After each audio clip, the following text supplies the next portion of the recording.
questions. All right, yeah, thanks everybody for showing up.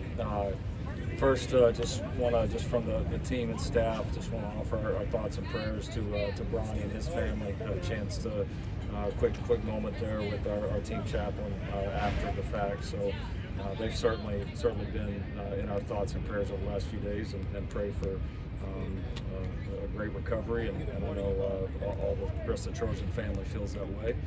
I told the guys after. I mean, it was a good first day. Listen, it's great to be back on the field. This is not year one. The reality is, if 120 teams practice, 120 teams are going to have really good first days, and everybody's going to be excited.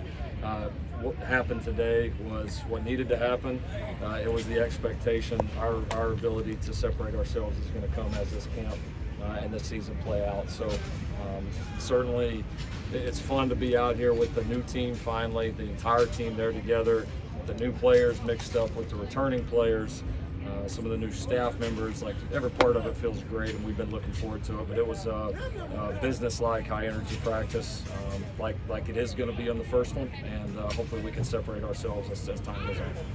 Has the first practice changed for you, 6-7 years as a head coach, like from these times Oklahoma and now? Is it about the same, or has it been a little bit different as you kind of evolved as a head coach? You get more used to the role, but very similar. The rules have not changed much in terms of kind of how you can practice and what the goals are for the first few days. And so, I think each team and each situation is different in what you're building. Last year certainly still, because of the obviously new program, new setting, everything felt very different. Today felt more like kind of business as usual. We were able to hit the field running, certainly a more efficient group in terms of just the players, the operation of practice, everything much smoother right now. Alex talked yesterday about going back and watching practice for the first time as he was kind of doing deep dives this past summer. What revelation just kind of maybe came from that, just kind of watching the defense? I don't know if they're revelations, but you're able to start piecing together, why things went well, and what you did to make them go well, the things that didn't go well, why they didn't, and again, what happened or didn't happen because of that. And I think the biggest thing is we're looking at it with an eye towards the future, right? And how can we improve as a staff, pushing these guys, putting these guys in position to be successful? How can the players improve? How can you illustrate that the things you do here, practice on a weekly basis, truly do show up in the games, good or bad? And we were able to find a lot of that. Listen, you look at, early on in the season, the way we were playing, the way we were practicing, certainly correlated, and there was a lot of very positive things.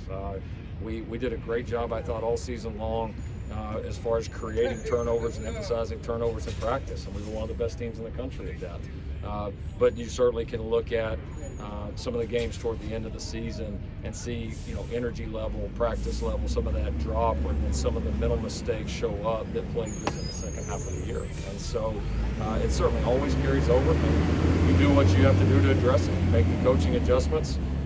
You build a better roster. You build a deeper, more competitive roster. And I feel like we've done all of those things and have a setup to not only start well, like we said today, but sustain it. Did you see Alex attack this offseason any differently than you have in the past? He's a really good coach. So he's gonna make adjustments. All he cares about is winning and our defense playing to the level that we expect here, which is a high level defense, one of the best defenses in the country. Like, that is absolutely the expectation. And I think each year as a coach, what you have to do and what the team and the players need you to do to help get to that point, it's not always the same, right? Every group's different, every situation that you come into is different. So we peeled back the layers, we identified where we needed to improve, where I needed to improve, where he needed to improve, the staff, the players, the program, the practices, everything, and then we put a plan in place. And he's as motivated as any person in this building right now, but I don't know that that's any different than Alex that I've seen for the last 4 years. What was the biggest factor moving Jonah to the left tackle? We're going to look at it early here in camp. We practiced the other way in spring with him at right and Tarquin at left. Tarquin's got experience playing both. Jonah and obviously just his experience within our system and the quality of player he's become. There's just a lot of comfort there, right? That he certainly can do it. And so we worked both through the summer. I'm sure we'll work both into camp, and knowing how these seasons go, there's a good chance that both those guys are the guys that may have to move around, along with Mason Murphy. I put him in that category, and several others in our group. So working combinations, and we felt like this was the best one to start camp with. Have the priorities changed at all heading into week 1 this year versus last year? The priorities changed. I mean, I think we all feel like we're further ahead, right? There's a starting point that's much different than a year ago at this time, and so, and I think the goals in terms of what we want to accomplish in this camp probably are a little different that way. Maybe less familiarized and more. We kind of know what the standard and expectations are. Our guys know what we expect to practice. They know the level of competition, and so how do we rise and take that climb and continue to take the next steps? And so I would say more of an emphasis on that right now. How does your confidence level in Caleb and Miller compare to maybe some of the other duos that you've had as a head coach at that position? It's as high as any room that I can remember. I mean, it's especially having them both now for what's going to be multiple years. And you throw in, and I would just say with the whole, and then you throw in a really talented freshman that's got a chance to become a very good player, and then the value Jake Jensen brings, kind of being the steady guy in that room that is always there. It's hard this day and age to have 4 guys in the room that you feel like we could go play and go win and go play well with. It's hard to do, and we're fortunate to have that right now. What was the thought process to the early morning start you guys have for this game? Well, we're in class. Our guys are in class. When you start as early as we have, because the week 0, you typically have a couple of days when you're in class, and you can work around that. But for us, it either becomes a very early morning practice or a night practice, and these guys are used from summer workouts, used to getting up early, so we'll feature that. It won't always be this early, just depending on the class days, and about half our camp will be while school's in, and then the back half of our camp will be free time with no school in. So we'll mix it a little bit here through these next couple of weeks, so that we get a couple of times to get under the lights and get a little bit more recovery. But this is the schedule that made the most sense to get done what we need to get done from a football perspective, and then obviously allow the guys to handle their academic responsibilities. What different challenges does that create? Having school much more this football camp. Yeah, really early wake-up calls.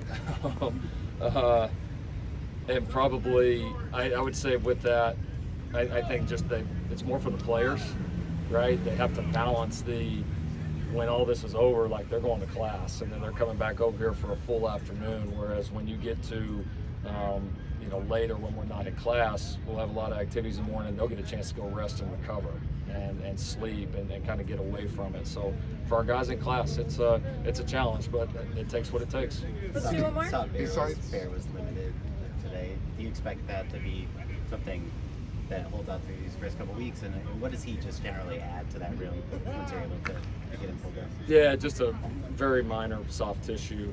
Not quite ready to go full speed yet, but very close. We don't expect it to be long. I'm excited about him. I mean, it's been exciting watching him in the off season. I caution people, kind of like I did with Caleb and some of the other guys when they transferred in here at a similar age. Like, he's still very young. Like he's had a good experience for the amount of time he's been in college, but he's not been in college very long. He's not played just a million competitive reps yet, so he's certainly still growing and learning. But yeah, I mean, you can tell, just the size, the mass, the physicality, combined with the athleticism there in the middle of the defense. I mean, hard to imagine him not being a real factor, and obviously we'll be eager to get him full go and get him out here where he can participate fully. Thank you, Coach Riley. Thank you. Thanks, everybody.